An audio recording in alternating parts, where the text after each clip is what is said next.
You know, Rabbi Akiva says that the most fundamental Torah teaching is to love our neighbors like we love ourselves. The obvious question is, why doesn't the Torah say just love your neighbor a lot? Why does it have to say love your neighbor like yourself? Well, the obvious answer is that we know that we're not going to get very far in loving our neighbors if we don't love ourselves first.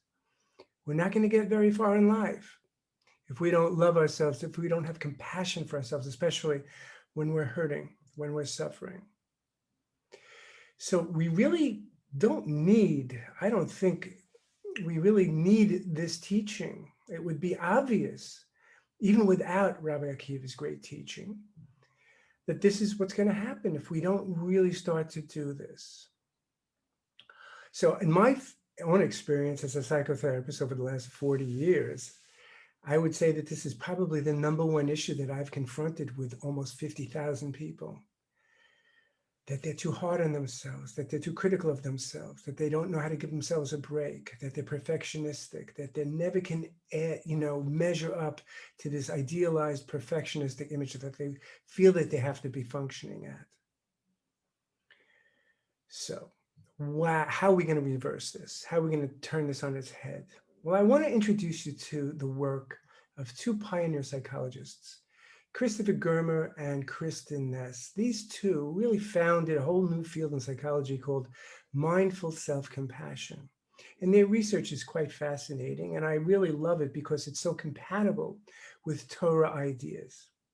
What I want to do is I want to show you today the first exercise in a very, very handy book that they have called Mindfulness and Self-Compassion, their workbook. So the exercise goes like this. Basically, it has to do with how you treat a friend as opposed to how you treat yourself. Here's the exercise. Do it now or do it later. Close your eyes and reflect for a moment on the following. Think about various times you've had a close friend who is struggling in some way, having a hard time, experiencing some misfortune, some perceived failure or perceived inadequacy, or maybe a real failure. And you were feeling pretty good about yourself when this friend came to you. Imagine, how would you typically respond to your friend who's in pain in such a situation? What would you say to that friend? What tone of voice would you use? What would be your posture? What would be your nonverbal gestures? Go through this in your mind and write down as much as you can about what you discover. The second part of the exercise, I'm just going to jump to that now. You can't do this all this quickly, but you can replay this.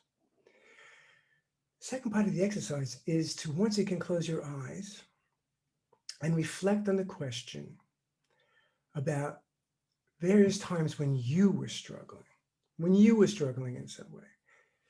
You had some perceived misfortune or real misfortune, or you feel you messed up in some way, you failed in some way, or you just blurted something out that you didn't really want to say. And okay, you made a mistake. How do you typically respond to yourself in these situations? What do you say to yourself? What is your own inner talk, your own inner dialogue, what we call self-talk at such a time? What tone of voice do you use when you speak to yourself?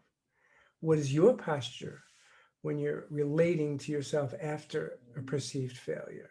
What are your nonverbal gestures? Write all of these things down. Then compare how you respond to yourself when you're suffering and in pain, as opposed to the way you respond to a good friend or a family member. Consider the differences in how that you treat close friends as opposed to the way you treat yourself. In almost all cases, what I have found, and if you're one of these people, that's okay because you're amongst the many, is that there are many, many wonderful, kind people out there doing all kinds of compassionate and kind acts for others. But when it comes to themselves, they're far from kind. They're harsh and critical and unforgiving. And if we begin to see how we're doing this to ourselves, then with God's help, we can begin to change it.